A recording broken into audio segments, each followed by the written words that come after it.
Hello students, how are you? Myself Rukmini Tiwari. Welcome to my new YouTube channel. आज हम लोग Rowlatt act के बारे में पढ़ेंगे। अगर आपने मेरी इंट्रोडक्शन और आइडिया ऑफ सत्याग्रह वीडियो नहीं देखा है तो आप नीचे दिए हुए लिंक में जा करके देख सकते हैं। Let's move then to the topic Rowlatt Act. What is Rowlatt Act? Actually, Rowlatt Act is all about a government, British government. Who was the government at that time? Was the British. Actually, we are studying about. हम लोग क्या किसके बारे में पढ़ रहे हैं? 1990. कल ही मैंने बताया था कि आगे हम लोग इसमें 1919 के आगे के स्टोरीज पढ़ेंगे।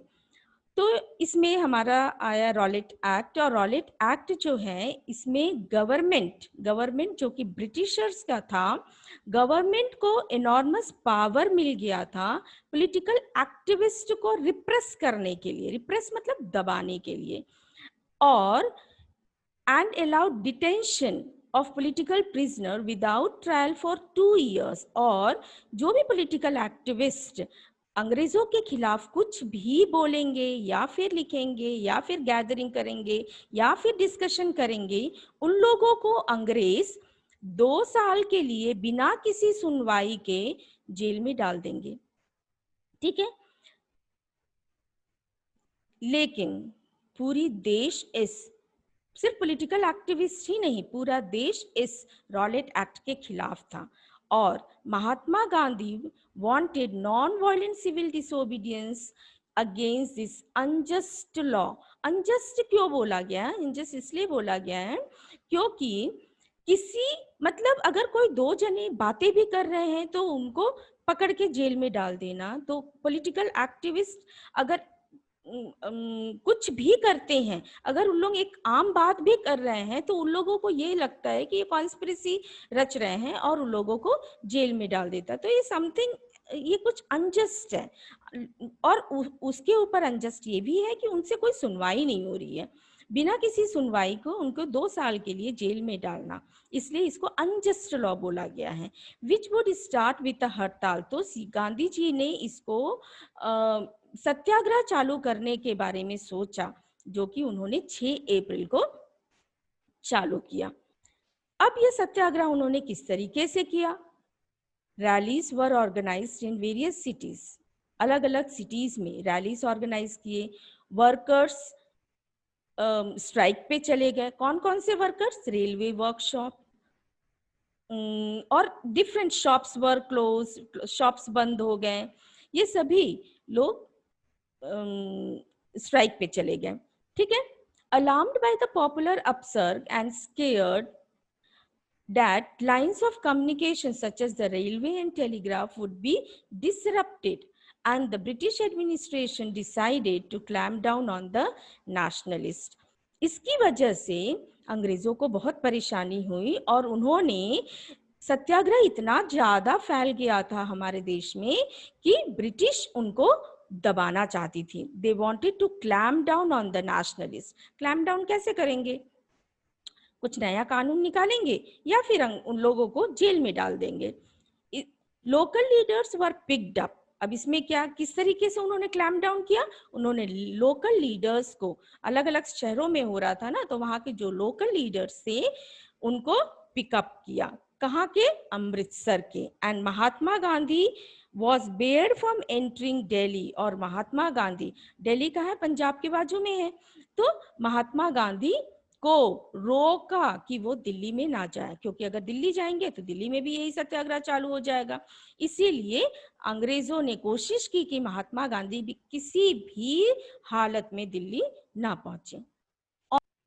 On 10th April, the police in Amritsar fired upon a peaceful procession, provoking widespread attack on bank, post office and railway station. 10 अप्रैल को पुलिस जो अमृतसर में, अमृतसर के जो पुलिस हैं, उनके ऊपर फायरिंग हुई। एंड जो आम जनता थी वो बैंक्स पे, गवर्नमेंट एडमिनिस्ट्रेटिव स्टाफ या गवर्नमेंट बिल्डिंग पे उन्होंने अटैक किया। पुलिस, पोस्ट ऑफिस जला दिए गए, बैंक्स तोड़ फोड़ दिए गए, रेलवे स्टेशन पे अटैक हुआ, जिसकी वजह से मार्शल लॉ इम्पोज हुआ और जनरल डायर को कमांड दे दी गई। ठीक है, ये सब जो पढ़ रहे हैं मार्शल लॉ, ये सब रॉलेट एक्ट के अंदर में आ रहा है, क्योंकि रॉलेट एक्ट से रॉलेट एक्ट की वजह से सत्याग्रह चालू हुआ, सत्याग्रह की वजह से अंग्रेजों को परेशानी हुई, इसकी वजह से अटैक्स हुए, मतलब गवर्नमेंट बिल्डिंग्स जला दिए गए, तोड़ फोड़ दिए गए, जिसकी वजह से मार्शल लॉ इम्पोज किया गया और जनरल डायर को कमांड दे दी गई। ठीक है, अब आगे पढ़ते हैं अबाउट द जलियांवाला बाग। इसी से रिलेटेड है जलियांवाला बाग, क्योंकि रॉलेट एक्ट के अकॉर्डिंग कोई भी political activist can not have the gathering नहीं कर सकते हैं, और गैदरिंग अगर वो करते हैं तो उनको जेल हो जाएगी। इसी से रिलेटेड है हमारा जलियांवाला बाग। जलियांवाला बाग क्या है? ये एक पार्क है, बाग है, जहां पे 13 अप्रैल को अमृतसर के आम जनता जो थी वो बैसाखी फेस्टिवल सेलिब्रेट करने के लिए गैदर हुई थी। ठीक है, being from outside the city they were unaware, क्योंकि वो गांव है, गांव होने की वजह से उनको मार्शल लॉ के बारे में कुछ भी पता नहीं है, और वो इम्पोज हुआ है, मार्शल लॉ इम्पोज हुआ है और वो जनरल डायर को कमांड दे दी गई है, इसके बारे में किसी को भी, एक आम जनता और स्पेशली गांव में किसी को भी ये चीज पता नहीं है। General Dyer entered the area, block the exit point and open fired on the crowd. ये कहानी आप देख सकते हो, अगर आप वीडियोस में जाओगे पीछे तो देखोगे कि बहुत सारी इस पे कहानियां, फिल्में बनी हुई है, और देख सकते कितना हॉरिफिक वे में उस चीज को दिखाया गया है। जलियांवाला बाग इंसिडेंस एक रोंगटे खड़े करने वाला इंसिडेंस है। तो जनरल डायर पूरी तरह से एग्जिट पॉइंट को बंद कर दिया और सभी के ऊपर गोली अटैक चालू कर दिया, मींस फायरिंग चालू कर दिया, मींस किसी भी तरीके से एक भी इंसान बच के ना निकलने पाए, इस तरीके से उनके ऊपर अटैक हुआ। आज भी अमृतसर में वो कुआं है जिसपे लोग अपनी जान बचाने के लिए कूद गए, और एक मतलब जनरल डायर क्या मारेगा, ऐसा था कि लोग अपने आप को बचाने के लिए एक दूसरे के ऊपर चढ़ के, मार के, पीट के बचने की कोशिश किए। His object, as he declared later, was to produce a moral effect. उसका मोटिव क्या था? ये मार्शल लॉ जो लगाया गया या फिर जलियांवाला बाग इंसिडेंस जो हुआ, इसका मोटिव क्या था? इसका मोटिव सिर्फ यही था कि वो सत्याग्रही को डरा देना चाहते थे। वो चाहते थे कि सत्याग्रही डर जाए और इस तरीके का दोबारा से सत्याग्रह करने के बारे में ना सोचें। जैसे जैसे ये जलियांवाला बाग न्यूज अलग अलग शहरों में, अलग अलग गांव में, अलग अलग प्रदेशों में पहुंचा, लोगों को गुस्सा आई, स्ट्राइक्स हुए, क्लैशेस हुए पुलिस के साथ, गवर्नमेंट बिल्डिंग्स पे अटैक हुआ। The government responded with brutal repression, और जैसे जैसे ये लोग अपना एंगर शो कर रहे थे, वैसे वैसे गवर्नमेंट को भी गुस्सा आ रहा था और उन लोग भी उस चीज को दबाने के लिए उन पे अटैक कर रहे थे। Seeking to humiliate and terrorise people, satyagrahis were force. Satyagrahi तो सत्याग्रह में बैठे थे, वो तो नॉन वायलेंट तरीके से लड़ रहे थे, और गवर्नमेंट इसको दबाने के लिए the government responded with brutal repression, मतलब गंदे तरीके से इसको दबाने के लिए वर्क किया। कैसे?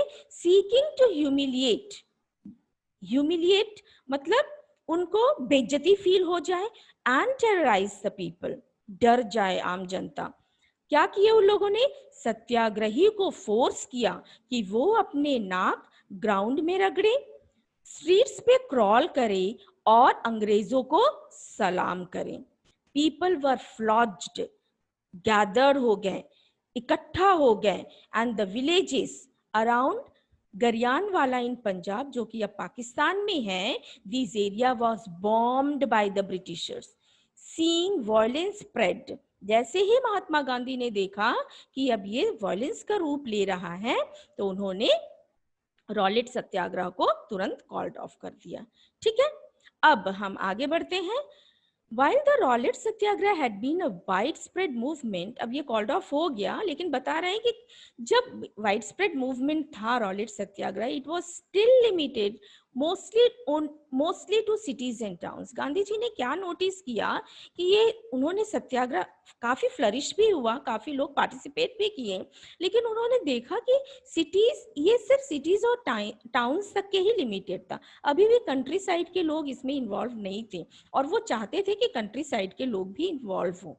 ठीक है, Mahatma Gandhi now felt the need to launch a more broad based movement in India। इसको वो मतलब अगर वो नेक्स्ट जो भी मूवमेंट चालू करना चाह रहे हैं, तो वो चाहते हैं कि वो बड़े पैमाने में चालू करें, but he was certain that no such movement could be organized without bringing the Hindu and Muslim close together। लेकिन उनका मानना था कि हमारे देश में इतना डाइवर्सिटी है, and the most important Hindu Muslim मतलब साथ में नहीं है, पहले से ही नहीं है, और उनको लग रहा था कि मैं कोई भी मूवमेंट चालू करूं, मैं चाहे कितना ही ब्रॉड बेस्ड मूवमेंट के बारे में बात करूं, ये तब तक नहीं हो सकता है जब तक कि हिंदू और मुस्लिम एक साथ ना हो। और उसी समय उनको एक आइडिया आया। क्या आइडिया है? One way of doing this he felt was to take up the Khilafat issue. उसी समय फर्स्ट वर्ल्ड वॉर चल रहा था, and it was about to end, जब हम 1919 की बात कर रहे हैं, और मैंने कल ही बताया था कि 1914 से वर्ल्ड वॉर फर्स्ट चालू हुआ था, and it was and up by 1918। और वी आर टॉकिंग अबाउट 1919, और इस समय ऑलमोस्ट फर्स्ट वर्ल्ड वॉर खत्म हो चुका था, और जिसमें ओटोमन तुर्की हार गया था। ठीक है, एंड देयर वर र्यूमर्स, और ये फैला हुआ था कि जो हारा हुआ कंट्री है वो उसको एक harsh peace treaty was going to be imposed on the Ottoman emperor, who was the Islamic head, who was the spiritual head of the Islamic world। और जो कि ओटोमन तुर्की जो थे वो ऑपोजिट, मतलब एक तरफ अगर ब्रिटेन यूएस ये सब थे, तो दूसरी तरफ में ओटोमन तुर्की था जो कि हार गया था। और ये र्यूमर मतलब एक अफवाह फैली हुई थी कि इनके ऊपर हार्श पीस ट्रीटी इम्पोज होने वाला है। ठीक है, and to defend the Khalifa temporal power, और खलीफा कौन है?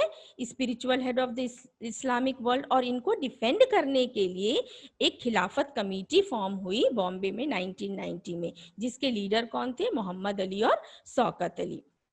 began discussing with Mahatma Gandhi about the possibility of a united mass action on this issue। और ये दोनों मोहम्मद अली और शौकत अली महात्मा गांधी के साथ बैठ करके एक यूनाइटेड मास मूवमेंट, खिलाफत मूवमेंट चालू करने के बारे में डिस्कस कर रहे थे।